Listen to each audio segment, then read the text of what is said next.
Good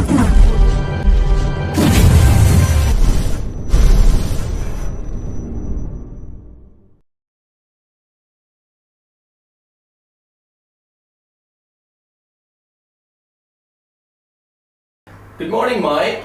Good morning, Fabian. Good morning, everyone. Hey, guys. So, a lot of topics today. A lot of topics today. Are you not forgetting someone? Yes, also good morning to you, Dice. So, Dice, I think you can prepare the episode. Yeah. Start loading. Start loading.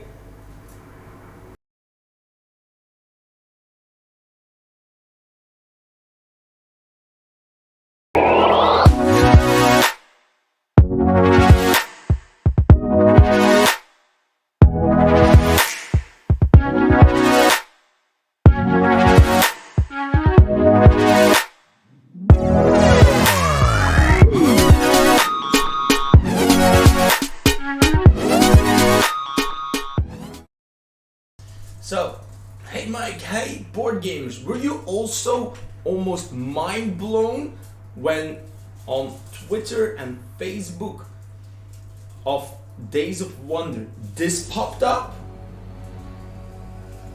Yes, there's going to be a legacy version of Ticket to Ride.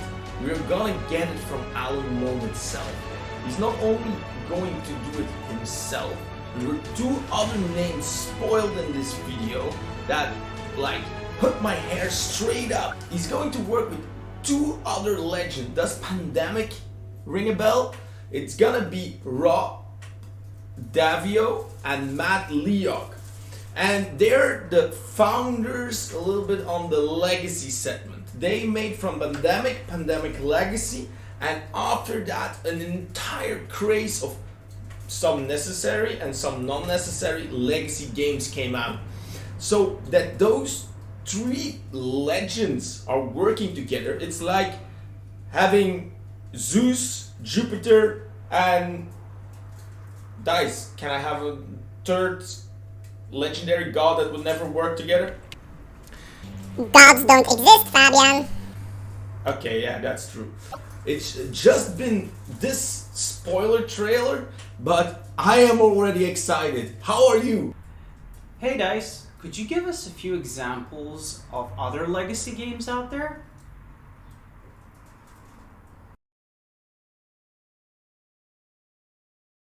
What does 2018, 2019, 2021, and 2024 have in common? They were all announcements of Metal Gear Solid, the board game. Now, at PAX 2018, IDW Games announced that Metal Gear Solid, the board game, would be released later in 2019. Now, in February 2021, it was announced by the designer that IDW would not be releasing the design. Now, Simon Games, cool mini or not, from Zombicide and Arcadia Quest and a lot more, would be releasing the board game now finally in May 2024. Their usual way of bringing out games of this format is with a Kickstarter or other crowdfunding campaigns. There will be 14 mission campaigns in the game, in the Kickstarter as in the retail version, and there will be a lot of exclusive, probably miniatures, extra quality boards like we are used of them. So I'm looking forward to this game, and let's see what they can do with it. It's long awaited. Every time an announcement happens, it skyrockets in the information charts and it gets googled a lot, so it has a lot of fans even without having already a board game. So let's hope. So, from design-wise, from what I saw, this game is actually going to be following the aesthetic of the very first video game. So we might see characters such as Otacon, Meryl, even Ocelot joining the fray. I'm really looking forward to this. Dice, could you be kind enough to show us a few visuals of what we know about the board game? Are you guys interested in playing as Solid Snake or Ocelot or maybe Meryl? This might be your opportunity to do it on a tabletop surface. I'm really excited about this one. As a fan of the series, stealth on a board game, this looks very exciting. Fabian, you have to get me this one. And then, maybe we'll play it in front of you. Fabian, this game has been in development limbo for way too long. Why are you so sure that this is going to come out now, for sure, in 2024? It's not just a company like IDW and a designer that's bringing it out. It's Cool Mini or Not. Cool Mini or Not has a lot of experience with board games like this that broke every time the next Kickstarter record. So I have no idea, no doubt that this will come out now, and maybe it will have now a month delay or 2 months delay. It's not that impossible with games like this, but I'm really thinking it will have a nice ring to it and it will have a good follow-up. So up next there is a very big news. Undaunted Battle for Britain will come out. So we are getting a brand new addition to the Undaunted series, and it will be the Battle for Britain. Play as the RAF or as the Luftwaffe, depending if you want to protect or attack, and you're trying to make the most famous aerial dogfight in history happening right on your table. The development of Battle for Britain started when they were still working on Undaunted Stalingrad, and it's also the same team that are working on this right now, and it was finalized in 2021. Now they were working on post-production elements, so we're expecting to release it during the UK Expo. The developers used historical sources again to base their research, and you as the player will get to command 4 to 6 aircrafts in each scenario. The counters would represent those aircrafts, and while the cards would represent the crew that's operating those elements. That's all to keep more personal level through the game. So the game is titled Battle of Britain, but there will be some other battles that were very important during that battle in other areas of Europe, and the different scenarios will be taking place between 1940 and 1945, what makes it a very broad spectrum. The design will pit the RAF against the Luftwaffe, and the players will get a chance to play either side, or if you're like me, I always play the bad guys, you can just stay with that. The difference with Battle for Britain is that it will be using hexes instead of offset squares, and also attacks are now directional, and like Fog of War has been replaced by a comm system by which you need to be close in you, though your aircrafts need to be close to each other to trigger specific cards, and that same comm system will be used in different cards and in different ways that you will attack or defend or communicate. So that's all we know for now, and normally if DICE did his job, you saw the images flying around us. So let in the comments know what you're expecting of this game. So in regards to the components in the box, what do we expect? How everything gonna look? That's a good question. I think personally that they are, like with Stalingrad, they're gonna more focus on the campaign and the historical value of the campaign, that it's as correct as possible in the way it's possible with board games.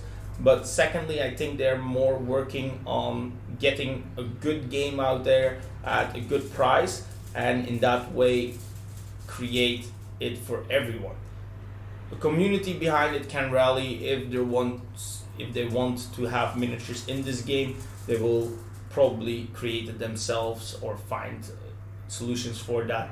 There are a lot of creative people on the internet, so I don't expect troubles getting your hands on extra miniatures, and for them it's logical to not have an extra $100 put on their box extra, so they are having miniatures.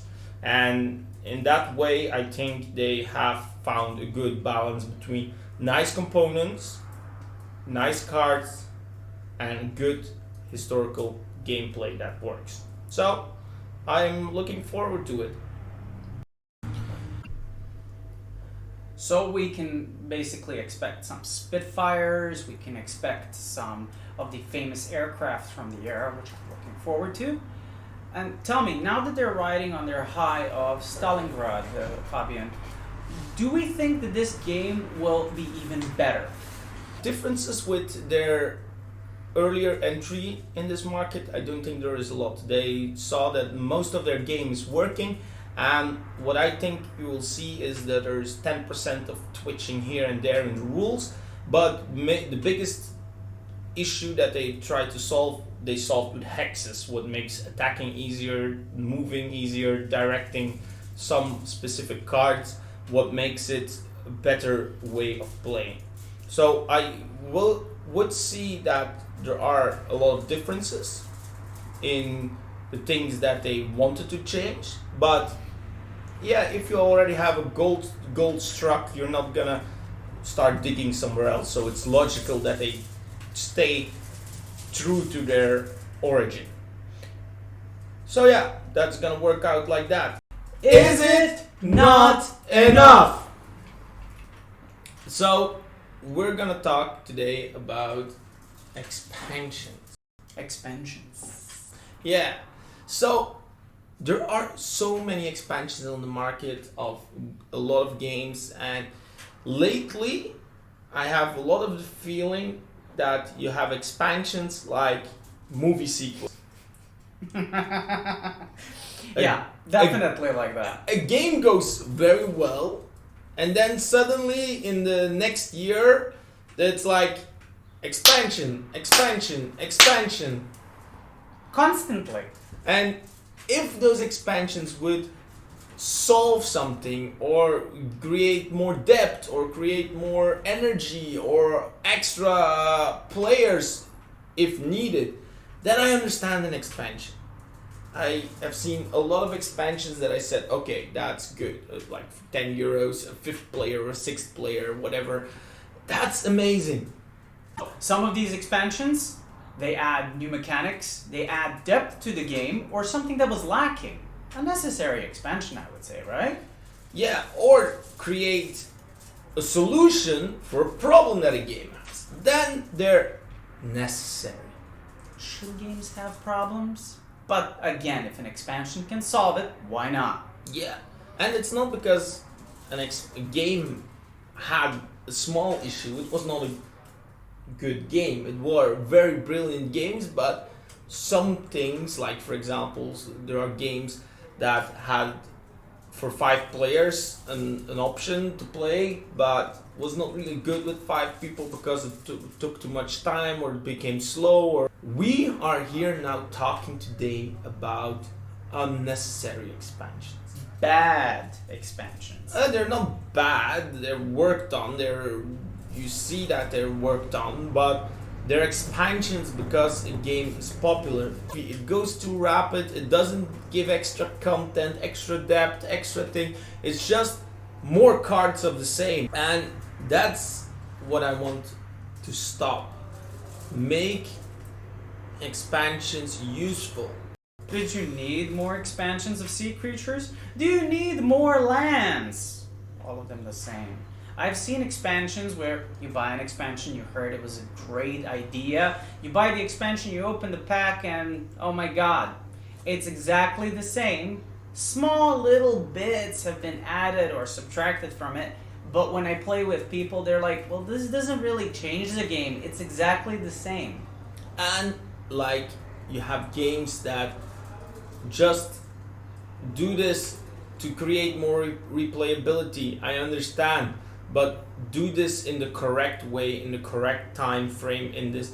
And then I'm talking about not half a year after the game was released. Stop doing that, please.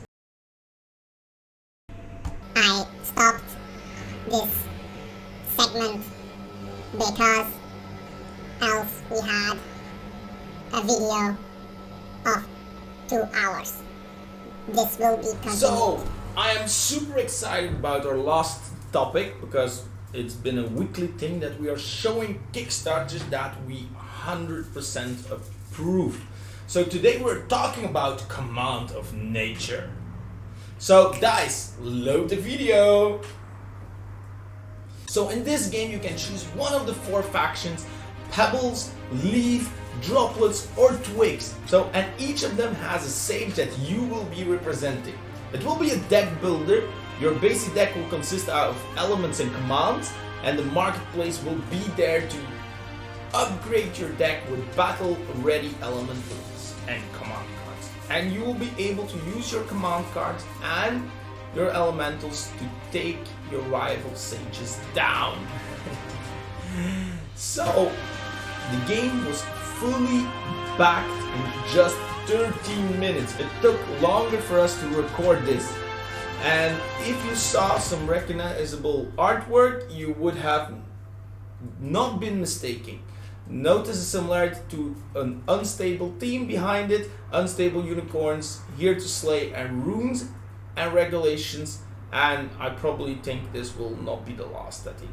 Check it out. At the moment, more than $400,000 backed and still 20 days left. So if you're interested in it, don't leave it behind, because there are some cool Kickstarter exclusive and add-ons like playmats, miniatures, and much more exclusive cards only findable in this version, not the retail versions. So you'll find the link in the description below, and support designers like this because it's very important. Because we're talking about supporting them, don't forget to subscribe, or we need to let DICE hack you to subscribe. I don't do that.